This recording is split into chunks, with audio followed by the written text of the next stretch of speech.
سلام طعنا بالنفط واتنا كبراتن بيتساب تقراي برودكاست سيرفيس نعلة سنة خلتشن عصر شمونتنا متمرد استواررو هذا اشتوانا ومعبالتات حيزنا لكم قريبنا لنا حبرا وزانيتكم ساناكم بمعدامنا بزرزرات متسقاقرنا أزستي سراويتن مرحت بوليتيكان زرزرات زحازة كس قريب اللهم نساتن بوغنم نتزغرب كسي ملاش بو ملوم كابزو ملاش زهابو أكالات جنرال في سامانجوس حادو خوين اللهم لوخ امباسي امريكا بزغزل سومنا بمقاله كم زمرح تقليتهم بخالي وغان اب السودان زنبرن لعلنا زنقلقل زلو امارات عربنا بسلالفا قبصن ايرتران زمدوت ملس مهلاو عرقاقيصام ما صارت ويزور اخذ حلف دقفتن طعامتن مرحت تقراي تماسالنا في تاسعيبهم اي تقبرو اسرات كاب مناسي تقراي تسرير طعام وقاتيمو الله نزياتهم كانوا تقدس معبالتاتن حيزنا لنا مس تقراي برودكاست سيرفيس تنحوم لوخ امباسي امريكا بزغزل سومنا بمقاله كم زمرح تقليتهم اب اديس ابا زركب لعلو يقجل لوخ امباسي امريكا بزغزل سومنا بكتما مقاله كم زغنع نت ጉዳይ ቀርበት ካብ ዘለዎ ምንጭታት ዝረኸብናዮ ሓበሬታ ኣመላኺቶም ዛጊድ ብዛዕባ ቀንዲ ዕላማት ውዑዳት ይኹን ብዛዕባ መንነት ኣባላት እቲ ጉጅለ ልኡኽ ክሳብ ሕዚ ብወገዝ ዝተገለጸ ነገር የለን ይኹን እምበር ኣብ መቐለ ምስ መራሕቲ ትግራይ ክእከቡ እዮም ተባሂሉ ትፅቢት ይግበር እዚ ተሓሲቡ ዘሎ ጉዕዞ ኣብ ትግራይ ፖለቲካዊ ውጥረታት ኣብ ዝሓየለሉ ከምኡውን ነቲ ናይ ፕሪቶሪያ ስምምዕ ሰላም ኣፈጻጽማ ንምድጋፍን ኣብ መንጎ መዳርግቲ ኣካላት ትግራይ ዘተን ምትብባዕን ዝዓለሙ ዲፕሎማስያዊ ጻዕርታት ኣብ ዝግበሩሉ ዘሎ እዋን ዝመጽ እዮም እዚ ናይ ኤምባሲ ኣሜሪካ ጉጅለ ልኡኽ ውዕደት ላዕለዋይ كالي قرن أفريقيا حبرة أفريقيا زغانو نبر بريزيدنت نيجيريا أوليسوغون أباسانجو زحلف سمون أمغالك أبز قبر وعودت كاتيلو زمت مخانو وانت فليتولو أباسانجو هابزاني حيتهم مس دكتور دبرتين أبا فتات مسمع سلام أب كنتات تدخل لن وانا بوليتيكا وانقصاصات مزوريا كمزت ما يذكر أمريكا حاويسو أهجروين تاساتي أبا تقراي أبزر أيزلو وانا ولوتات بفلاي دما ناسف حمد ما بزبحال زلو بوليتيكا فلليات أبا فتات ما سمع سلام زلو مسحبات كم أون أبا قرب سبوا حجزن بحفشة بمحضروا قدات زلوم سقات كقلتو كم تنحي في اللجوم يونايتد ستيتس نتناي كل تعمو توج تجراي مزازم يونو مبزح كل في دبلوماسيا وتراز تزاوتت كتكون كلا سمع بريتوريا مولو بمولو كتكبر أبوان توجن استفاد مقابلات حتى نتكسفنن أبا تجراي مسيرة واجل قلت مولو بمولو كملاسون بترجعامي مجلس تات كتوت تاني እዚ ኣብ ዝቕጽል ሰሙን ክግበር ተባሂሉ ዘሎ ናይ ኤምባሲ ኣሜሪካ ጉጅለ ልኡኽ ዑደት ዋሽንግተን ኣብትና ተቐያየረ ዝመጽእ ዘሎ ፖለቲካዊ ሃዋህው ትግራይ ዘለዎ መርገጽ ዘመልክት ካውን ስለ ዝኽእል ብብዙሓት ሰባት ዓብዪ ትኹረት ስሒብሎም እዚ ዜና ክሳብ ዝተዳለወሉ ሰዓት ኣብ ኣዲስ ኣበባ ዝርከቡ ሰበስልጣን ኤምባሲ ኣሜሪካ ብዛዕባ እቲ ተሓሲቡ ዘሎ ጉዕዞ ብወግዕ ዝሃብዎ ሪቶ የለን ትግራይ ብሮድካስት ነቲ ጉዳይ ብቐረባ ምክትታሉ ክቕጽል እዩ ሓደሽቲ ሓበሬታታት ምስ ዝርከቡ እውን ዘካፍል ይኸውን أيتا قبرو أسرات كاب مناسي تقراي ترر تعامو قاتموام إزي تعامو زقاتم قبرو أسرات أو غازيطا ريبورتر أو يتيبيان حد وقن تالوكا مسنا يوزا حايل تتسلف كهاجر موغا عبيك حداتن قبنا نيلوك زبل زبزاب دحرم غراب يوم أبزغنيات أب تقراي ناي درون متقعاتم فتزامون يحدش وقا ما بقاس ملكة كاوني خالي زبل قمت أبو زحات حديرو لهم بتخالي وقن دمات أمدر بزبل شم كامستا مسرتا زنقارلو نحو حتن شعبيان حويسون خالوت عدوغات حايل تاتتا خيبو آلو زبهال حدوش ناي بوليتيك حايل السلالفة علامون قبل المنجس إثيوبيا خبيت زغط فتيرو عبي أجندا ونكوين يغزل الله البوليتيكا تقراي قبل سنتهم جميرو تساتفوك قورو زنحونا يعرنا تقراي نلعلاونتن ديمقراسين بارتي مسراتن لعلو مرارحان اي تقبرو أسرات أبزياتو من كالوت واناوين اي تقراي بوليتيكا أجندا تاتن نا ريبورتر سفيح مبرهي هبوملو زعواني حدش مقلت سقات رح زيكونس نا يرترا بريزيدنت سياسا فوركي ناب كايروز ملالسولو مخنياتون زرزر زول حسابات زل عليك هون كالو تقال محتات زي سعبنات ون زل عليهم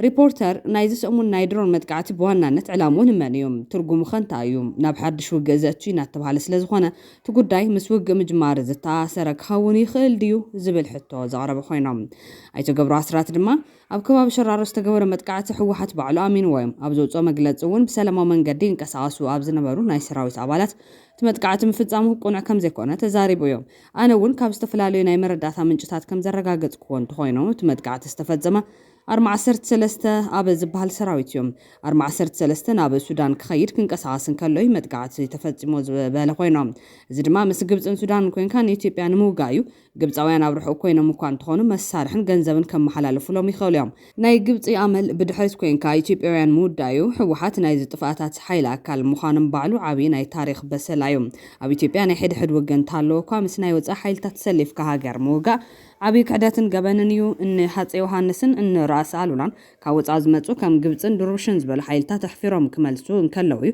ብታሪክ ዝፍለጥ ብሰንኪ እዚ ድማ ንግብፂ ንብዙሓት ዓመታት ኢትዮጵያ ናይ ምፍራስ ወይ ድማ ምዕናው ትምኒቶም ከይተዓወተ ይፀኒሖም እዞም ጀጋኑ ካብ ዝበቀሉ ወለዶ ዝወፁ መራሕቲ ሕወሓት ግን ሎሚ አንጻሩ እዮም ዝገብሩ ዘለው እዚ መሰል አሰላልፋ ኣብ ዘለዎ ውግእ ዝካየድ እንተዳ ኮይኑ ድማ ትጥፋት ቀሊለ ይኸውንን ንዞባና እውን ከቢድ ውፅኢት ዝህልዎ ክብል ኮንኑ ዘሎ ንኩናት ምቅዋሙ ብዙሕ ተቃውሞ ዘይገጥሞ ኣይተገብሩ ኣስራት ይኹን እምበር ኣብ ኢትዮጵያ ናይ ሕድሕድ ውግእ እንተሃለወ እኳ ምስ ናይ ወፃኢ ሓይልታት ተሰሊፍካ ሃገር ምውጋር ዓብይ ክሕደትን ገበንን ኢሉ ዝብል ዘረብኡ ግን ድርብ መለክዕታት ተቃውሞ ገጥሞ ኣሎ ተቀዳማይ መበገስ ተቃውሞ ንሱ ዝመርሖን ተጋዳላይ ኮይኑ ዝተቃለሰሉን ውድብ ሕወሓት ንኤርትራ ሃገር ክገብር ብረት ህዝቢ ኤርትራ ንቁልቁል ኣፉ ኣይድፋን ኢትዮጵያ ማዕዳት ገዛኢት ኤርትራ እያ ዝብል መፅሓፍን መርገፅን ፅሒፉ ንኣሚኑን ክቃለስ እንከሎ አንጻር ሃገሩ ኢትዮጵያ ዶ ኣይኮነን ነይሩ ዘብል እዮም አንጻር እቲ ጣልያንን ግብፅን ዝተሰዓርሉ ወርቃዊ ታሪክ ሰሜን ደቡብን መረብ ዝሃሰሰኸ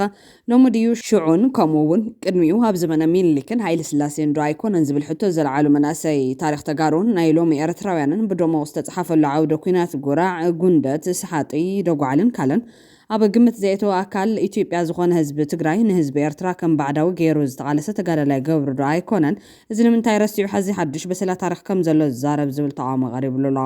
ተኻላይ ተቃውሞ ድማ ብልፅግና ምስ ኤርትራ ኮይኑ ንትግራይ እንተፅንት ጽድቂ ሕወሓት ምስ ሻዕብያ ኮይኑ እንትጸምድ ሓጢያት ከመይል ይኸውን ዝብል ተቃውሞ ብፍላይ ካብ መናእሰይ ቀሪብሉ ኣሎ ኣይተገብሩ ኣስራት ኣኽራሪ ኢትዮጵያዊ ከም ዝኾነ እውን ዝፍለጥ እዩ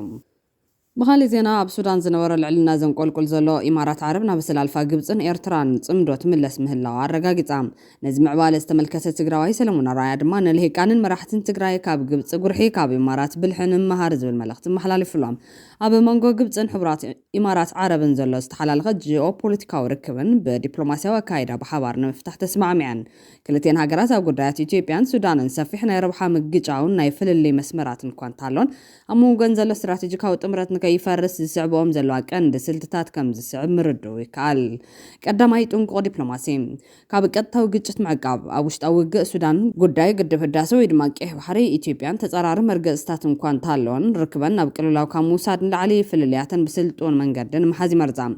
بتزامد مسمر مسرح نفس وكف هاجر نايب على هاجر أو ربحة كيد دخمت نايد خلايا وجن كح مسمر كي تحست بسلطة دبلوماسي تنقصاص كلاي قد طبعون استراتيجي كان متسار نحبر أو ربحة تتقدم نتمحاب السنة شو منتخل داشون عسرت شو متنام تمرت استجبر عخيبة كم زريوم متن هاجرات أبو عودتات قد طبعا ستان نقدر نزلون عمي ومتسار كابت زباو في اللي العلي ميزان تدراربي ربحات كراخل دما إمارات عرب أب جبت زلوا عبينا يقطوا إنفستمنت نابنت بروجكت راس الحكمة ناي كايرو أبزت هاجرات عرب زلوا قدر ركبن كي ناقع كم عبي وحسنة قلقل سالساي أبي تيبيان سودان زلون في اللين تايوم أو قد تيبيان جبت هنا قد فرداس النسم عند تيبيان أو كيح بحرنا مبزح عدلان كم سجات كتعزون كلا إمارات جن مس تيبيا حيال ناي قطوان لمعتن مشارق نتلوام أو قد سودان كلتين هاجرات أب سودان أبزوا جزلوا حيلتات أبصراوي سودان حيلتات كل تفدقة فارس سيفن لحربايتا استفلالي دقفن دليتن كم زلون بتسرق قامي ينقار بحفشات تنتان زاريوم تزمناو دبلوماسي ما خلاي مبران سمين مبرا أفريكان نافتصم عركنت ويفتم تل زي كونس أبرب حاسة مسرة تلوات تكبرون براغماتيك مشارخ النت استعنت مخانيم موداتها سلمون رايا كم زبلو مرحنا تجري بوليتيكا كرنا أفريكان انت عينت أكروبات ويدما مقمت على قبر كم زلا استوعلهم بوليتيكا ودبلوماسيا ونقعزو هاجرات كرنا أفريكا غصبتها مكياري قبرلو مس جيزين كنتات متعزاف جيزي زي وهابو قد خوين لهم ماني فلت صباح نقو من مس من ركبات يحدث عركي فتم مقمات بر مفلات أي كعلن ماما كاب جبت قرحي كاب إمارات بالحت مهر زخانة خوينو أب سودان زنورنا لعلنا زنقول قل زلوا إمارات عربنا بسلال فاجبتن إيرتران تمرت من الاسم هاللوايا هرجاجيت أزلام ما سرتي ويزور أخذ حلف دقفتن طعامتن مرحت تجري تماثل نافي تاسعبهم شقوياني تعدسون ويزور أخذ حلف تأثيرا اللام إذن 7 زعد من ولدت بسوني قطر كابزر كم من برجزن بتسعة وردان دار تأثيرا أب كتما مالك واب دور دامون أبزر كم نايت وردا بوليس تبعت وسيدان تندى أبوانا وقدرت أميتو قد مشروعات معلتي مثلان دا ريبورترز قبروا وقعي وبزحات مزرار من باري في اللجوم كلمة أيام مثلان دا ريبورتر أبز قبر الوان تقمت عنا قاتمون تبلي حت صباين نيران ويزرا غزاب زحلف نايت انت تكوينات حد ودان تسويو ما صرتنا إذن ولاديش دما بوغن طعام تطرح زيكونس بوغن دقفت مرحنة تقراي كي ترفه طعام وصعب اللهم كابتم دقفت نايت مرحنة صغانا ستالين قبر سلاسيم اندحو حاتن من تايديو ጸላኢ ዝንዕቐኩም ብሽም ናጽነት ሚድያን ኣክቲቪዝምን ኣብ ማእኸልኩም ኮይኖም ዝገናዝይኹም ፈሪሕኩም ትሜልኩም እናሓደርኩም ኣረጊት ሰበይቲ ኣሲርኩም ትበሃሉ ኣለኹም ቀንዲ ጸላኢኹምን ፈታዋይኹምን ኣለሊኹም ዘይትፈልጦም ኣንታ መዓዚኹም ስነ ልቦና ህዝብኹም ተረዲኹም ክትቃለሱም ኣታ ንኽንደይ ሰበይኹም ሞራል ትሰብሩ ዘለኹም ብምባል ንጋዜጠኛ ድምፂ ኣሜሪካ ዝነበረ ናይ ሎማ ሰናዳይ ላንዳ ሪፖርትስ ክእሰር በሚድያ ጻውዒት ከቐርብ ተራይሎም ይኹን እምበር እዚ ጻውዒት ተሓለቕቲ ጋዜጠኛታት ዝቐጣዕ ኮይኑ ጋዜጠኛታት ክእሰሩ ዝጽውዕ ጎስጓስን ኣብ ልዕሊ ሓሳቦም ብነጻነት ዝገልጹ ዜጋታትን ዝፍጸም ማሰርቲ ንኹንን ክብል ቮክስ ትግራይ ነቲ ጻውዒት ኮነ ንማእሰርቲ ተንወላዲት ኮኒኖሎም ኣብ ዙርያ ምብቃዕን ምሕላው መሰልን ጋዜጠኛታትን ዝነጥፍ ቮክስ ትግራይ ሓሳብን ኣብ ሚድያ ቀሪበን ብምዝራበን ስታስራ ወይዘሮ ኣኸዛ ብህፁፅ ክፍትሓ ንሓትት ክብል ወሲቖም ካልእ ተቃዋሚ ውድብ ዓረና ድማ ጓል 76 ዓመት ወይዘሮ ኣኸዛ ሕልፉ እውን ሓሳብን ብነጻ ናይ ምግላጽ መሰለን ስለ ዝተጠቐማ ጥራሕ ብግፍዒ ተኣሲረን ኣለዋ እዚ ማእሰርትን ዓፈና ነቲ መላእ ህዝብናን መንእሰይን ጀሚርዎ ዘሎ ህዝባዊ እምቢታ ናብ ካልእ ብርኪ ክብ ዝበለ ህዝባዊ ቃልሲ ክዕብዮ ዝገብር እምበር ንድሕሪት ዝመልስን ዘንበርክኽን ኣይኮነን ዝብል መግለፂ ዘውፅእ ኮይኖም ግፋን ኣስገዳድ ዕስክርናን ስዒቡ ብዓሰርተ ሽሓት ዝቑፀሩ መናእሰይ እናተሰደዱ ናብ ዓዲ ዓረብ ሊብያን ካልኦትን ወዘተ ብበዝሒ እናወሓዙን ንሓደጋ እናተቃልዑን ይርከቡ እቶም መናእሰያት ኣብ ኢትዮጵያ ናይ ውሽጢ ዓዲ ተመዛበልቲ ኮይኖም ኣብ ሕማቕ ናይ መነባብሮ ኩነታት ከም ዝርከቡ ንዕዘብ ኣለና ክብል ሓቢሩ ኣለዎም ዓረና መፍትሒታትን ጻውዒታትን ዘቕረቡ ኮይኖም ልምዓት ጉጅለ ኮይነን መናእሰይ ብዘይ ድሌቶም ንምግዳል ብምጥቋም ኣብ ምግዳድን ተዋፊረን ስለ ዘለዎ ዓበይቲ ዓዲ ናይ ቀረባ ኣባላት ስድራ መራሕቲ ሃይማኖት ብምርካብ ክምከራን ካብ ተግባርን ክቆጠባ ምርዳ ዝተግባር ገበን ኩናት ምዃኑ ተረድየን ደው ከብላ ፌደራል መንግስቲ እውን ከምኡ ዝምልከተኩም ዓለም ለኸ ገበርቲ ሰናይ ትካላት ኤምባሲታትን ነዚ በብመዓልቱ ብዓሰርተ ሽሓት ዝቑፀር ካብ ትግራይ ዝስደድ ዘሎ መንእሰይ ግዜያዊ መዕቆቢ ጣብያታት ተጣይሹ መሰረታዊ ድሌታት ክማልአሉ ዝኽእል ባይታ ክመቻቸውን ኣብዚ ሃገር ግዜያዊ ዕድል ስራሕ ክዳልወሉን ናብ ስደትን ዘየድልዩ ተኣሰርቲ ፀገማትን ከይወድቕ ኣገዳሲ ጻዕሪ ክግበር ንፅውዕ ኢሎም ኣብ ኣዲስ ኣበባን ካልኦት ክልላት ኢትዮጵያን ዝነብር ትግራዋይ ድማ ኣብ ጎኒ መንእሰይን ህዝብን ተሰሊፉ ነዚ ኣብ ትግራይ ዘሎ መሪሕነት ዝቃወም ቃልሲ ኩልዕን ብሰላማዊ ሰልፍን ካልኦት ኣግባባት ቃልስን ክሳተፍ ንፅዋዕ ክብል ፀዊዑ ኣሎም ካልእ ደጋፊ መሪሕነት ትግራይ ዝኾነ ኣሰናዳይ ደደቢት ሚድያ ዶክተር ሃይለ ኣረፋይነ ብወጋኑ ኣደይ ኣኸዛ ንምንታይ ተኣሲረን ናይ ዓድዋ ሌባቡ ንምንታይ ዘይተሓዙ ዝብል ሕቶ ብምቕራብ ዝስዕብ ርእቶ ኣቐሚጡሎ ክነካፍለኩም ሓንቲ ኣደ ወይዘሮ ኣኸዛ ሕሉፍ ዝበሃላ ኣብ እንደርታ ተኣሲረን ዝብል መረዳእታ ኣሎ ግቡእ ምፅራይ ክግበር ግድን እዩ ዓደ ስለ ዝኾነ ኣልቆቕዎን ክብል ኣይደለን ምክንያቱ ቅድሚ ሕዚ እውን እንዳ ቅረብናዮም ዝነበርና ኣብ ትግራይ ተሓታትነት ፍጹም ኣይንሓትትን ኣተሓትታ ግን ክንሓትት ኢና ኢልና ዘቕረብናዮም ነይሮም ዓደ እየን ተታሒዘን ዘለዋ ሽጎያኒት እየን ስድራ ስውእ እየን ክዓብልዎን ኣለዎ ኣነ ብዙሕ ኣይፈልጠንን ግን ሽጎያኒት እየን ዝብል ብጭብጢ ደው ኢሎም እውን ናብ ደደቢት ዝሓበሩ ኣለዉ ሕዚ ዘነደ እዚአን ምትሓዘን ከምቲ ዝበልክዎ ተሓታትነት ናይ ግድን ዋላ እንተኾነ በቲ ካሊእ ወገን ከዓ ነዘነደ እዚአን ካብ መሓዘሲ ኣብ ደደቢት ዝቐነየ ብመርትዖ እንዳደገፍና ዝቐነናዮ መዓት ሌባ ውሽጦም ተሰግሲጉ ዘይሕዙ ንሰን እውን እየሓዝዎን ኣይበልኩን ኣነ እንተበዲለን ይተሓዛ ዓባይን ንእሽተይን ዝበሃል ነገር የለን ተበዲለን ይተሓዛ ፀገም የለን ተሓዝቲ እንተኮይኖም ናይ ባሓቂ ሓተቲ እንተኮይኖም ናይ ባሓቂሲ ኣብዚ እኮ ተኸኽ ክብል ቀኒ ልያው እኮ እኒአውኡ ብጭብጢ እንደውም ሎማዓንቲ ራብዓይ ክፋል ከቕርበልኩም እየ ዘይሕጋዊ ተባሂሉ ተኸልኪሉ ዝነበረ መሬት ቀፅሉ እከለ ዝበሃል ባሪርናዮ ስለ ዝኾንና ሕዚ ማንም ኣይሕዘኩምን ቀፅሉ ዝብሉ ናይ ባዕሎም ኣብ ውድብ ውሽጢ ውድብ ዘንቋሽሹ ውድብ ከብቁዕ ዝኽእሉ ነቲ መንግስቲ ከብቁዕ ዝኽእሉ ክንደይ ከዳዕ ክንደይ ሌባ ኣብ ውሽጢ እንዳሃለወ ነዚአን ተጓይኻ መሓዝን እሞ ከዓ ተኣሲረን ዝተባሃለ ከዓ ኣብ ሶሻል ሚድያ ዝኒሄ ዋዕዋዕ ምባልን ኣይ ዶንት ኖ ዋዕዋዕ ዳ ዘይተብልዋ ልያው ደቂ ቃልዒና ኣልኩም ልያው ቃልዒና ኣብ ዓድዋ ተታሒዞም ተኣሳሲሮም ካብ ኣኽሱም ናብ ሕፈሮም ካብ ሕፈሮም ናብ ዓድዋ ካብ ዓድዋ ናብ ኣኽሱም ከምዚኣ ኢላ ትዘውር ኔትወርክ ቃልዒና ኣልኩም ኣብ ማሕበራዊ ሚድያ ዝኒሄ ምእወይ እውን ነዙይ ዳ ዘይእውየሉ እዚ ኮይ ዝዓቢ ህዝቢ ዓድዋ ኣብ መከራ ኣሎ ኢና እኮ ንብል ዘለና ህዝቢ ዓድዋ መሬቱ ይጓሓል ኣሎ ይሳቀል ኣሎ እኮ ኢና ንብል ዘለና ዘይምልከታ ምክትል ኣፈ ጉባኤ كنتيبان ناي ودب ناي وردا كوميتي أكابين أكيدا بيت مغرب زي تأكبه بيت مغرب كأكب له كأجد ندخين كأكب راح يكونن تصويعو كحتى له كأجد ندخين أي تجبرن مزجب بيت سيرهم جللي وفايلات توصيهم برجس جوازات يوم توم زقات أملهم ون زملت وسنة ده يهلون نبا بشرحي بمجبر بار مريت وصيدهم إلنا بيجبتي أكارعنا أول لم يمساتمون أمينهم نايكل اللي مصلوا مستوى زصاري مصلوا مستوى مشت نعرض على الناس بهذا نبرناي زوا مرحي مشت مصيو ودي وقت وسين كامتاو مالت إذ كان موسعة حمام نحوحاتهم كتفرساز بلنا إذا كل موعد واز كل قدا قدنا تجبرنا هالو أو كل إبرقص تني عدوا جنزك على عنين هالو نعود أمو زيت حجزنا توقع حبار لي ولو تمر ترفو لسدراس وقت لدقفو لحمومات لدقفو أستواصو تنقدم لحلف تاريخ توسخ خوينو حريف لنا عينا تحقسنا لهلنا خلع دما مصيو صدل صبو دوميوم اتيوم تسيرم ذكر يلي تقلالو ميچال بحال يلي سماياو توردلنا تخونن بي سدرات قادلتي مالت خلا سدرايا بتقرا سدرايا افيدا بويله حزينه ايا عالم لي توقعت يلا انا اي سدرا كنودس لقددو تصوروا حد ايدهم لسانو ها هزما أور رجال تحاورهم يولهم أحرق زعل تحاورهم يولهم من إسي تسفى يقرص الله بطعمي حزن اللي من إسينا تمن إسي ترف لا بخي نحاوص على أدم سيسو كعرفي كلمعي كي سقم أبشين فلال عيني هندعف أتم صدرا سوقات كمير لهم زوم دكنا بولوي كسو أدخوني لخدو حراكو صمريت لخوني لخدو هزما أي بيت كريستيانات دفرت وقع أمرخوني عايزهم هذا ما لقدس الله لودس الله بغلط من لنا سالهم رخوني لبل فصم يلي تناطع تداموي وحاتخ تخول وانا وست حارده دق سماي ورا سال ولا مصحف سبيل لنا عبي مسالو اول برخه تلطيطخا من اسيا قريوم لا بلخا تلاولو من اسي بودي لو ها اندي من اسي لو صبق لهن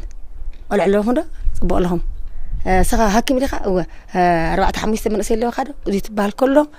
تزيناتات لزرغحلو نطناقق تግራይ እንድሕተል ዒላ ሽንፍና ብላይ ትግራይ ታሪከኛ እያ ትግራይ ተማም እምነ ጸሪባ ሞርሰይ ገይላ ደውል ተብልያ ኩሕለለዋ ተንዲነለዋ ስሚንተለዋ ፋብሪካ ኣለዋ ኣብ ትግራይ ዘሎ ለአዲስ አበባና ኣብ አዲስ አበባ ዘሎ ለአና ከባኹም ላባኹም ላበልና ንቀመጥ መሬት ከዕሪ ተለለ أنا ترى أمس خالي كان بدي أخلي بعلي سمخ لخني رافت جود متعطول لخن كفيل تجار رايسي تجار لكوري بمن متأمر حسرة الولاي زبر أجن تسفى قريته فقر خيره تسفى قريته أجر قوزا رأسه تقليده أو ترجعه وراح عليه ويانا ودي تم أي قدم سياوجو سخوريو سدراس خوريو الثلاثة يقولوا أتاي تموين نجارة أتاي من مهم لنا ينالوا سؤالهم صارت كور زم دقنا لنا حد قريب من يوم ذا ما نمسوي اللي ما نسوي بقى عايزيه لعد أمريكا ولا حد حرق زوم لخد أمريكا كمان كونوا لذا سعود لذا بحري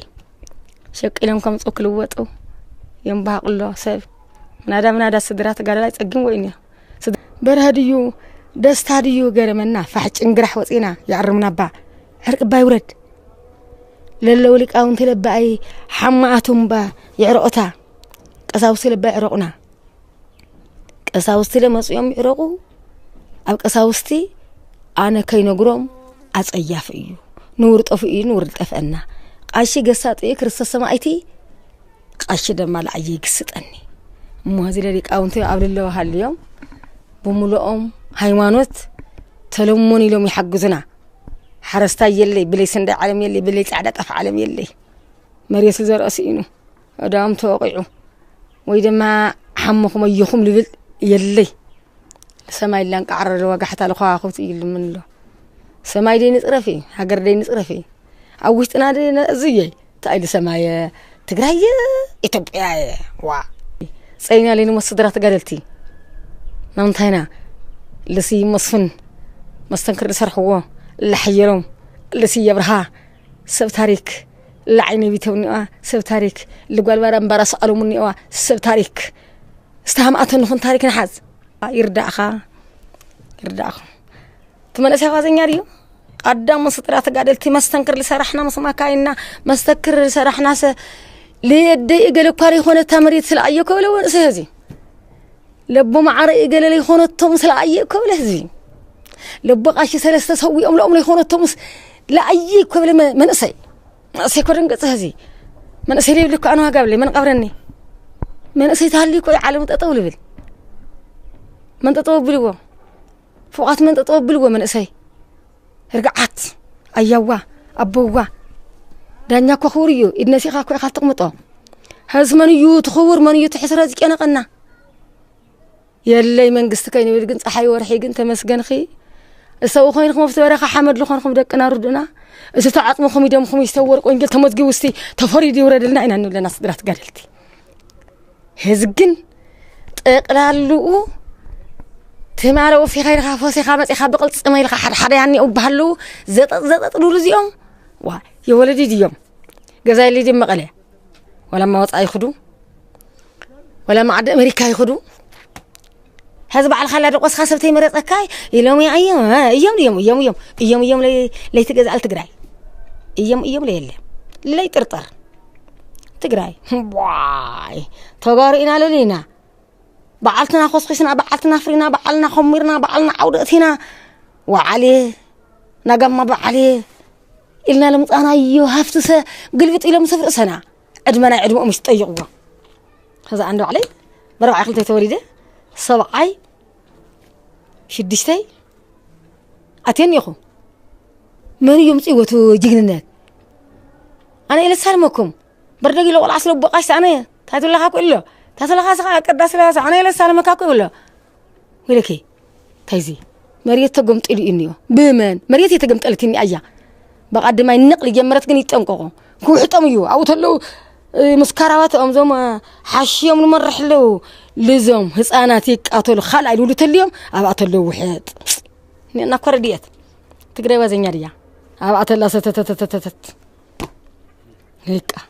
بغالي زينا عززتي سراويتن مراحت بوليتيكان زرزرات زحزة خص قريب اللهم نساتهم بوغنهم نتزغرب كسي ملاش يبو ملهم كابزون ملاش زعوا كالات جنرال في السامان جوس ملاش كبز تنقرو حالا في مخان تقليت لهم عبا تقرأ بسفح زكاية زلو تادراو قفان هزباو شغلو تفتيرو كام زلو BBC كتبتو ونكالو حابل على عزز سراويتن مريحنة حوحاتن ون كستات قريب اللهم بزعوا تغسن عب تقرأ آلو زبالو قدر وتادراو ململان ملكيتو BBC تقرينيا بعدقوات نستقففو قدايات سدرا قدايات كاو تادراو مسلطن زملتو مناسين ززر عرب خوينو سندات حكمنان قالتن قاصاص مسلتاتن وانت ملكيتو سفح صبصاب غريب لهم بيرو سلام ጸጥታን ትግራይ ውን ምላሽ ይብሉሎም ነቲ በውዕል ፕሪቶሪያ ዝተጣየሸ በጀነራል ታደሰ ወረደ ዝምራሕ ጊዜያዊ ምሕዳር ብምዕላው ስልጣን ዝሓዘ ቅድሚ ኩናት ትግራይ ብዘካየዱ ተመረጻ ተመሪጹ ዝነበረ ክልላዊ መንግስቲ ጉዱሩ ወታደራዊ ግፋ ይካይድ ከም ዘሎ ዝግለጽ ኮይኖም ዕንቆትን ኩነታትን ዝባሃል ዘሎ ግፋ እንታይ ከም ዝመስሊ BBC ብሰፊሑ ዳሴሱ ዘሎም እዚ ካይደሎ ዝተባሃለ ግፋ ኣብ ዝተፈላለዩ ከባቢታት ይፍጸመሎ ዝባሃል ዘሎ ኮይኑ BBC ኣብ ከባቢታት ወርቅ ዕድና ዝተኻየደ ግፋ ብዝምልከት ዝስዕብ ጸብጻብ ቀሪቦም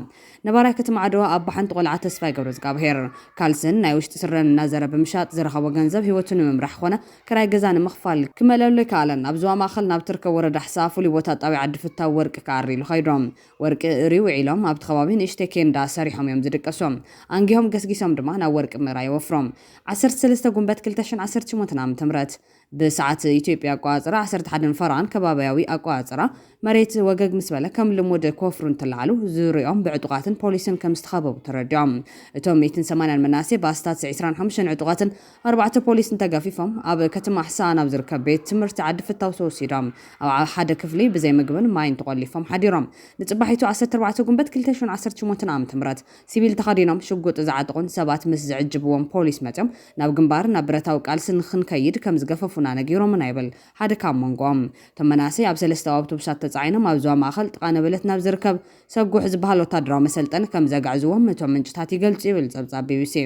ወሲኹ ድማ ኣብ ጣብያ ማርያም ሸዊቶም ምስ በጽሖም ተስፋይ ካብቲ ግፋን ዝጽበይ ወታደራዊ ታዕሊም ንምህዳም ካብ መኪና ዘሊሎም ኣብ መንገዲ ወዲቑ ዝረኸብዎ ነበርቲ ተኸባቢ ሞባይሉ ካብ ጅብኦ ብምውፃእ ነቲ ሕዛብ ኣክሱም ኣብ መባታዊ ሆስፒታል ናትና ንተስፋይ ዘለዓሉ ዘሎ መናስ ሓዊ ገብረ ማርያም ገብረ ዝጋብሔር ደው ኢሎምሎም ካብ ሞባይሉ ቁፅረይ ኣውፅኦም ደው ኢሎምለይ ሓውኻ ድዩ ኢሎምኒ እወይለዮም ሓውኻ ወዲቑ ረኺብና የለና ዳርጋ ሞይቱ እዩ ዝኒሄ ቤተሰብ ለኣኽ ኢሎምኒ ኣብ ርእሱ ከቢድ ጉዳት ወሪዱ ካብ ኣክሱም ሪፈራል ሆስፒታል ናብ መቐለ ሪፈር ኢሎሞ ነይሮም ናብ ብህይወቱ መቐለ ክበፅሕ ኣይኽእልን ኢልና ስለ ዝሰጋና ናብ ናይ ውልቂ ሆስፒታል ከነእትዎ ኢልና ኣብዚ መጥባሕቲ ናይ ርእሲ ተገይሩሉ ይብል ብዛዕባ ኩነታት ሓውን ትገልጽ ሓወይ ብጭንቂ እዩ ናብ መራይ ወርቂ ኸይዶም ክሳብ ሕዚ እውን ይፈልጥን ክዛረበ ይኽእልን 7 መዓልቱ ከም ዝበሎ ዝገልጽ ቢቢሲ ካብ መባታዊ ሆስፒታል ናትና ዝረኸቡ ሕክምናዊ መረዳእታ ወዲ 36 ዓመት ተስፋይ ገብረ ዝጋብሔር ኣብቲ ሆስፒታል ክትትል ሕክምና ከም ዝገበረን ከቢድ ናይ ርእሲ ጉዳት ከም ዝወረዶን ከም ዘረጋገጸ ኣፍሊጡሎም ብዛዕባ እዚ ጉዳይ ዝምልከት ምላሽ ዝሃበ ሓላፊ ቤት ጽሕፈት ሰላም ጸጥታን ወረዳ ሕሳን ኣይተ ኤልያስ ገብሮ ኣብ ዝሃቦ መብርሂ እዚ ናይ ባዕልኻ ፖለቲካዊ ረብሓ ህዝቢ ንምድንጋርን ጸገማት ንምፍጣርን ዝሰርሕዎ ኣካላት እንተዘይኮይኖም ብደረጃ ዝተኻየደ ግፋ የለን ንሕና ከም ወረዳ ገፊፍና ዝሰልፍና ይኾነ ዝወደቐ ንፈልጦ የለን ዝብል ምላሽ ሂቦም ጸብጻብ ቢቢሲ ግን በዘይቋረፀን ብተመሳሳሊ ብ17 ጉንበት 2018 ዓ.ም ኣብ ጥቓ ከተማ ዓብዪ ዓዲ ኣብ ዝርከቡ ክልተ ወርቂ ዝዕደነሎም ኣባግባን ሩባ ካዛን ካብ ዝበሃሉ ከባቢታት ኣርሚ ሱሳ ኣባላት ሓይልታት ትግራይን ገጾም ብኹሹፍ ዝሸፈኑ ዕጡቓትን ንልዕሊ 700 ሰባት ብስገዳድ ከም ዝገፈፉ ካብ ግዳያትን ኣባላት ስድራን ሓበሬታ ረኺበ ክብል ይጸብጺቡ ዘሎ ዝርዝር እቲ ፍጻመ ድማ ከም ዝስዕብ ይገልጾም ኣብ 4 ቆልዑ ኣይቲ ሰለሞን ሃይለማርያም ኣብ ከተማ ዓብዪ ዓዲ ንኻልኦት ሰባት በዕዱግ እምንን ሕፃን ብምሽካም መዓልታዊ ናይ ጉልበት ስራሕ ሰሪሑ ብዝረኸቦ ገንዘብ ደቁ ዝዕቢ ነይሮም ኣብቲ ዕለት ሩባ ከዛ ኣብ ዝበሃል ከባቢ ወርቂ ዝኣርዩ ሰባት ሓመድ ክግዕዘሎም ተስማዕሚዖም ወሲዶማ ብድሕሪኡ ሰለሞንን ወዲ ሓወቦን ናብ ገዞም የተመለሱን በዓልቲ እንዶ ወይዘሮ መድረኽ ኪዳነ ማርያም ብሶኒ ናብ ስራሕ ምስ ከደ ንጎ ሰዓት 3 ወሲዶሞም እቶም ኣዱግ ካሊእ ሰብ ናብ ገዛ ምፅዎም ስርሐይ ኣብ ወሰን ጽርግያ ስለ ዝኾነ ተገፊፎም ብመኪና ክሓልፉ ርየ ኣብዛ መኪና ኣሎ ምስ በሉኒ 500 ብር ተለቂሒ ሃቡለ ኢለ ሂበዮም ትብል በዓል ገዛ ማይ ቅነጣል ሓሊፍካ ናብ ዝርከብ ወታደራዊ መሰልጠኒ ከም ዝተወሰደ ሓበሬታ ከም ዝረኸበት ትገልጽ ብጣዕሚ ኢና ተጨኒቕና ዘለና ቆልዑ ናፊቖሞ ኣቦና እናበሉ ይሕሙስና ኣለዉ እዞም ቆልዑ ጠዋሪ የብሎምን ሰለሞን እውን ድሌት የብሉን ብሓይለ እዮም ወሲዶሞ ዝብል ጸብጻብ ዘቐረበ ቢቢሲ ኣብዚ ጉዳይ ካብ ከንቲባ ከተማ ዓብዪ ዓዲ ኣይተ ተኽላይ ተስፋይን ምክትል ከንቲባ ኣይተ ዘርኣይ ሓጎስን ምላሽ ንምርካብ ዝገበሮ ተደጋጋሚ ፈተና ኣይሰመረን ክብል ሓቢሩሎም ካሊእ ጸብጻብ ቢቢሲ ድማ ዘካርያስ ኣብቲ ዕለት ካብ ኣባግባ ብኹሹፍ ገጾም ብዝተሸፈኑ ዕጡቓት ካብ መንጎ ዝተገፈፉ ኣማይት ሰባት እዩ ናይ ዝበሎ መንእሰይ ዝምልከት ሓበሬታ እዩ ኣልዒሉ ዘሎ ብዛዕባ እዚ ኣመልኪቱ ኣብ ዘርግሖ ጸብጻብ ነቲ ኣብ ጉድጓድ ወርቂ ይኣሪ ዝነበረ ሰብ ብበትሪ እናወቕዑ ገፈሞም መንነቶም ኣይፍለጡን ካብ ዓይኖም ወጻኢ ገጾም ይረአዩን ኩሉ ሰብ ጥራሕ ነፍሱ እዩ ነይሩ ኣብ ጉድጓድ ስለ ዝነበረ ካብ ናይ ውሽጢ ስረ ወጻኢ ክዳን ኮነ ጫማ ኣይገበረን ብበትሪ ካብ ምውቃ ሓሊፎም ክሳብ ጥይት ምትኳስ በፂሖም እንታይ ገይረ ኢልካ እንተሓቲትካ መልሱ በትሪ ይብል ግዳያት ከም ዝብልዎ ካብ ወረዳታት ጠንቋ ምላሽ ቀይሕ ተኽልን ዓብዪ ዓድን ዝመፁ ካብ ኣባግባ ዝተገፈፉ 500 ሰባት ናብ ቤት ማዘጋጃ ከተማ ዓብዪ ዓዲ ነቶም ካልኦት ካብ ቆላ ተንቤን ዝመፁ 200 ሰባት ድማ ኣብ ጥቓ መዕደሊ ነዳዲ ከተማ ዓብዪ ዓዲ ናብ ዝርከብ ዘይተወደአ ህንፃ በቶም ዕጡቓት ተወሲዶም ድሕሪኡ ንጸጥታን ፖሊስ እንታ ከተማ ከምኡውን ንምምሕዳር ከተማ ዓብዪ ዓድን ወረዳን ኣረኪቦምዎም ኣብ ኣዳራሽ ቤት ማዘጋጃ ዓብዪ ዓዲ ከንቲባታ ከተማ ምክትሉን ሓለፍቲ ጸጥታን ተረኺቦም ነቶም ግዳያት ክትጋደሉ ኢኹም ከም ዝበልዎም ይዛረቦም ናብ ምግዳል ኢኹም ክትካዱ ኢሎምና ክዳንና እንተይተኸደና ብደውና ኢና ዘለና ንብረትና ሞባይልና እንከይሓዝና ብዝዋዕልና ኢኹም ገፊኩምና ክዳንና ክንክደን ኢልናዮም በዓልኹም ትፈልጡ ኣይትኸዱን ኢኹም ኢሎምና ብኣውቶቡስ ኦራልን ኣይሱዝን መኻይን ኣምፂኦም እናፀዓኑ ከም ዝወሰድዎም ቢቢሲ ዘዘራረቦም ግዳያት ከም ዝተዛረቡ ጸብጺብሎም ወሲኹ ድማ ወታደራዊ መሰልጠኒ ኣብ መንጎ ዕዳጋ ዓርብን ማይ ቅንጣልን ዝርከብ ከም ዝኾነ ነጊሮምና ይብል እቲ ብብዙሓት ስድርኡ ኣሰውዮ ብዝብል እንከይ ከደ ዝተረፈ ዘካርያስ ነዚ ዝምልከት ብወገኑ ኣብ ማሕደርቲ ዝተዋሃበ ምላሽ ድማ ምክትል ኣዛዚ ኣርሚ ሱሳ ኮሎኔል ዘሎል ማትያስ ንቢቢሲ ኣብ ዝሃቦ ምላሽ ናቱ ኣርሚ ኣብ ኣባግባ ተዋፊሩ ስጉምቲ ከም ዝወሰደ ገሊፆም ኣብቲ ከባቢ ናይ መዓድን ውራ ኣሎ ነዚ ኣብኡ ዝነበረ መንእሰይ ኦፕሬሽን ጌርና በቲና ኢና ክትፈልጥዮ ዘለኪ ብዛዕባ ምስላፍ ናይ መንእሰይ ናይት ካድረን ባዶ 8 ስራሕቲ እምበር እናትና ስራሕ ኣይኮነን ኣብ ሩባ ከዛን እንዳባግባን ዝነበረ መንእሰይ ንኻሊእ ናይ ጸጥታ ኩነታት ብጣዕሚ ሓደገኛ ስለ ዝነበረ ስጉምቲ ወሲድና ኢና ዝብል ምላሽ ሂቦም ኣብ መንጎ ማይ ቅንጣልን ዕዳጋ ዓርብን ናብ ዝርከብ ወታደራዊ ማዓስከር መናእሰይ ኣይወሰድኩምን ዝብል ሕቶ ዝቐረበሉ ኮሎኔል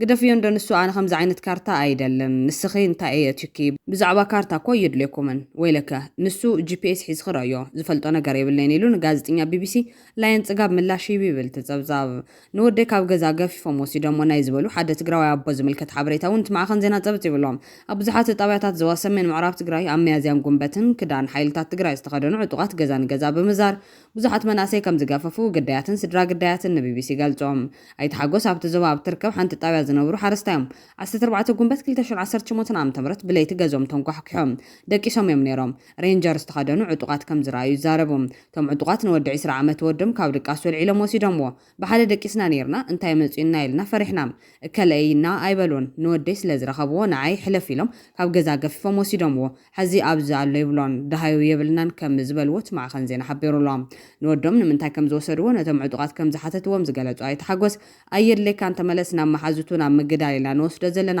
ብመዓልቱ ባዕሉ ክመፀካ እዩ ከም ዝበልዎም ይዛረቡ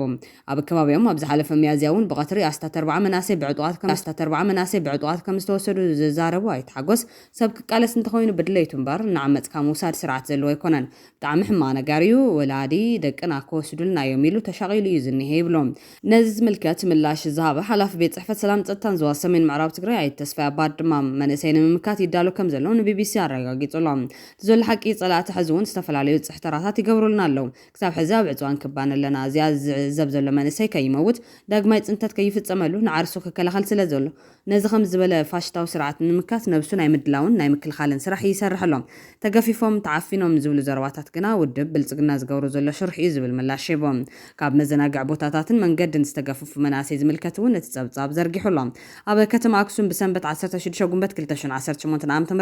ዕጡቃት ካብ በብመንገዱን ኣብ ሲያትል ሲኒማ ናይ ኣርሴናል እግሪ ኩዕሾ ጸወታ ይርዩ ዝነበሩን ብዙሓት መናእሰይ ገፊፎም ከም ዝወሰዱ ነበርቲ ንቢቢሲ ገሊጾም ወዲ 20 ዓመት እዮብ ኣጋምሸት ብዝተዓጠቑ ሓይልታት ትግራይን ከባቢያዊ ምልሻን ተገፊፎ ኣብ ከባቢ ስታድየም ናብ ዝርከብ ፖሊስ ጣብያ ተወሲደ ይብል ንዮብ ሓዊሱ ኣብቲ ጣብያ ፖሊስ 60 መናእሰይ ኣብ ሓደ ክፍሊ ተዳጒኖም ከም ዝሓደሩ ይዛረብ ንጽባሕቲ ሶኒ ብኣውቶቡስ ተጻዒኖም ኣብ ከባቢ መንገዲ ቻይና ናብ ዝርከብ ካምፕ ፍሉይ ሓይሊ ተወሲዶም ኣዴታት ወደይ ምለሱ ለናበላ ይበኽያ ነይረን ዝሰምዐን ኣካል ግን ይነበረን ደቅና እናበላ እናበኽያ ተደፍየን ብዕጡቃት ምርኣይ ብጣዕሚ ዘሕዝን እዚ ካብ ናህትካ ሰራዊት ዘይትጽበይ ዝብል ዘረባ ከም ዝሰምዕ ዝገለጸ ቢቢሲ ትግርኛ ደቀን ወይ ሕዋተን ዝተገፈፍዎን ኣዴታትን ደቂ ኣንስትዮን ካብ ስታድየም ብቐረባ ርሕቀት ኣብ ከባቢ መንገዲ ቻይና ኣብ ዝርከብ ኣፍ ደገ ካምፕ ሓይልታት ትግራይ ኮይነን እንተወያ ዘርኢ ተንቀሳቓሲ ምስሊ ረኺቡ ተመልኪቶም ብዝኾነ ኣጋጣሚ ናብ ማዓስከር ከኣተወ ዝተረፈ እዮብ ሕዚ እውን ግና ውሕስና ከም ዘይስምዖ ይዛረብ ነዚ ምልከት ምላሽ ኣመሓደርቲ እውን ኣካቲቱሎም ሓላፊ ቤት ፅሕፈት ሰላም ፀጥታን ከተማ ኣክሱም ኣይቲ ቴድሮስ በየነ ብዛዕባ እዚ ኣብታ ከተማ ዝተፈፀመ ግፋት ዝምልከት ካብ ቢቢሲ ሕቶ ምስ ቀረበሉ ኣብ ኣኼባ ከም ዘሎን ጸኒሑ ከም ዝድውልን ገሊጹ እኳ እንተነበረ መሊስና ንምርካብ ዝገበርናዮ ፈተነ ኣይሰመረን ይብለት ማዕኸን ዜና ካሊእ ጸብጻብ ኣብ ከተማ መቐለ ባንኪ ፀሓይ ዝሰርሕ ወዲ 24 ዓመት ዳዊት ጉዑሽ ናይ ዕረፍቲ ጊዜኡ ኣብ ከባቢ ኣክሱም ምስ ዝርከቡ ስድሮ ኣሕሊፎ ብ13 ጉንበት 2018 ዓ.ም ብህዝባዊ መጓዓዝያ ኣውቶቡስ ናብ ስርሑ እንትምለስ ንጎሰዓት 4 ከባቢያዊ ኣቆፃፅራ ኣብ ከባቢ ዓድዋ ከም ዝተገፈፈ ሓፍቱ ትገለጽ ዕጡቃት ኣብቲ ዕለት ኣብ መስመር ኣክሱም ዓድዋ መቐለ ንዳዊት ሓዊሱ ካብ ዝተፈላለዩ ከባቢ ዝሓልፋ መኻይን 16 መናእሰይ ከም ዝገፈፉ መሰኻኽሪ ዓይኒ ይዛረቡ ሓፍቲ ዳዊት ተበርህ ጉዑሽ ኣነ ሰራሕተኛ መንግስቲ እያ ሓፍተይ ተጋዲላ እያ እንተበሎም ኣይንሰምዕን ኢሎም ኣትዮሞም ሕዚ ኣብ ስጉሕ ዝበሃል መሰልጠኒ ከም ዘሎ ፈሊጦም ንዑ ክንረኽቦ ፈቲና እቶም መራሕቲ ሓይሊ ስልኪ ዓፂሙና ትብል ስድሮ ብምግፋፉ እቲ ናባዮምን ጠዋሪኦምን ዳዊት ኣብ ከቢድ ሻቕሎት እዮም ዝርከቡ ዳዊት ሰርሐሉ ባንኪ ፀሓይ ጨንፈር መቐለ ዳዊት ንብረት ከም ዘይረከቦም ብምግላጽ ሰራሕተኛኦም ኣብ ውሽጢ 2 መዓልቲ በኣካል ተረኺቡ ንብረት ከረክብ ዝሓትት ደብዳቤ ከም ፀሓፈ ቢቢሲ ትግርኛ ነቲ ሰነድ ረኺቡሎም እንተኾነ ግን ኣካያዲት ስራሕ ባንኪ ፀሓይ ወይዘሮ ሄለን ኣማራ ኣብዚ ጉዳይ መብርህ ንክትብ ቢቢሲ ብስልኪ ንምርካብ ዝገበሮ ተደጋጋሚ ፈተና ኣይሰመረን ብጽሑፍ ንዝቐረበላ ሕቶ እውን ኣይመለሰትን ተባሂላላ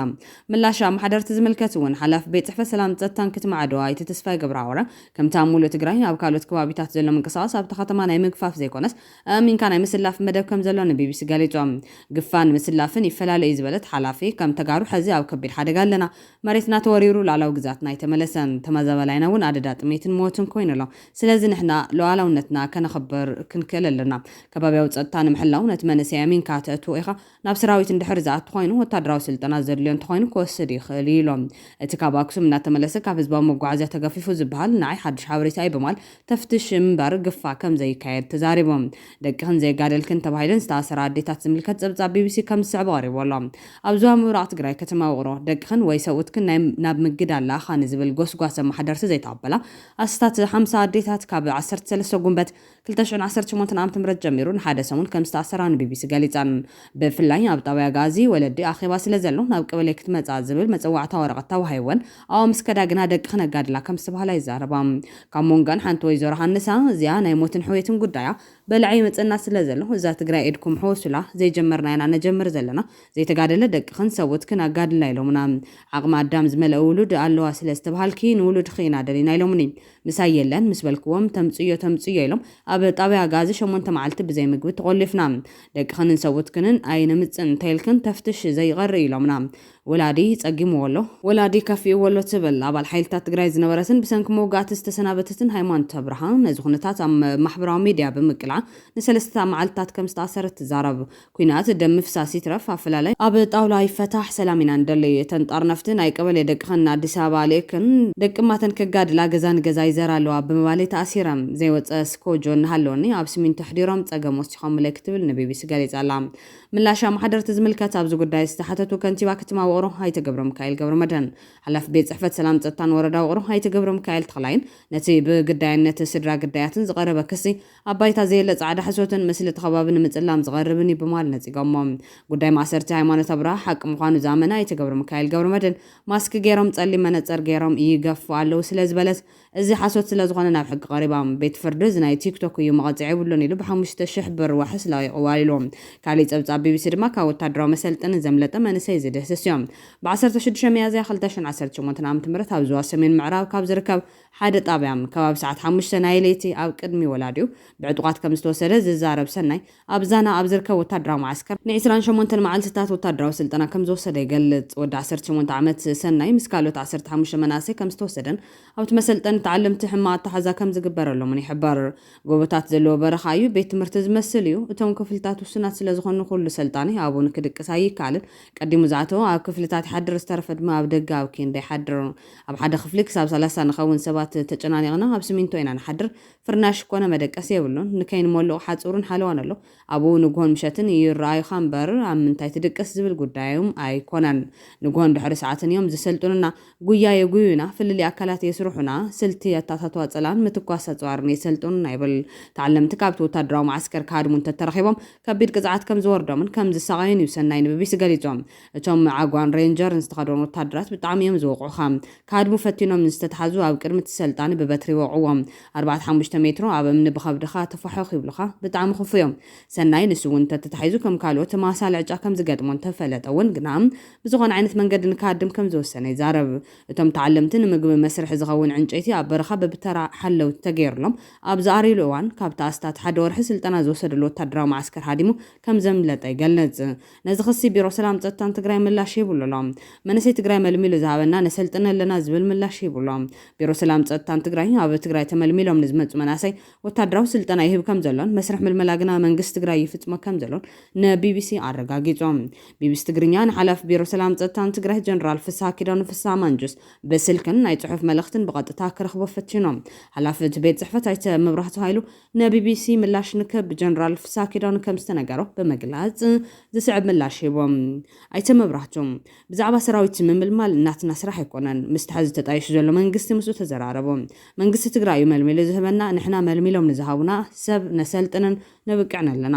መናእሰይ ናብ ታዕሊም ብኸመይ እዩ ዝመጽእ ዘሎ ኣይንፈልጥን ብኸመይ እዮም ዘካይድዎ ዘለዉ ዝብል በዓሎም ይመልስዎ ብማል ንቢቢሲ ምላሽ ሂቦም ብደብረጽዮን ገብረ ሚካኤል ዝምራሕ ሓድሽ ሴንትራል ኮማንድ ነዚ ኣብ ትግራይ ዝካየድ ዘሎ ግፋ መናእሰይ ከም ዝመርሖ ቢቢሲ ካብ ወታደራዊ ምንጭታቱ ዝረኸቡ ሓበሬታ ኣመላኺቶም ቢቢሲ ኣቦ ወንበር ሕወሓት ደብረጽዮን ገብረ ሚካኤልን ምክትል ኣቦ ወንበር ሕወሓት ኣማኑኤል ኣሰፋን ብቐጥታ ንምርካብ ዝገበሮ ተደጋጋሚ ፈተና ይሰመረን ብናይ ዋትስኣፕን ሲግናልን ቁጽሮም ቢቢሲ ብጽሑፍ ንዘቐረበሎም ሕቶ እውን ኣይመለሱን እቲ ቅድሚ ኩናት ትግራይ ብዘካየደቶ በይናዊ መረፃ ዝተመረፀ ንግዛዊ ምሕዳር ትግራይ ብምንጻግ ስልጣን ተቋፂሩ ዝርከብን ንስምዕ ፕሪቶሪያ ሲዑ ዝፈረሰ ክልላዊ ቤት ምኽሪ ከም ዝተመለሰን ዝገለጸ ደብረጽዮን ገብረ ሚካኤል ፕረዚደንት ትኽልል ከም ዝኾነ ኣውጁ ይርከብ ኣብ ጽባሕ መረፃ ዝርከብ መንግስቲ ኢትዮጵያ ብዛዕባ እቶም ኣብ ትኽልል ዘለዉ ምዕባለታት ተመልኪቱ ዛጊድ ዝሃቡ ዕላው ርእይቶ የለን መወዳእታ ቢቢሲ ገለ ኣስማት ንድሕነት ግዳያት ተቐይሮም እዮም ኢሉ ኣሎም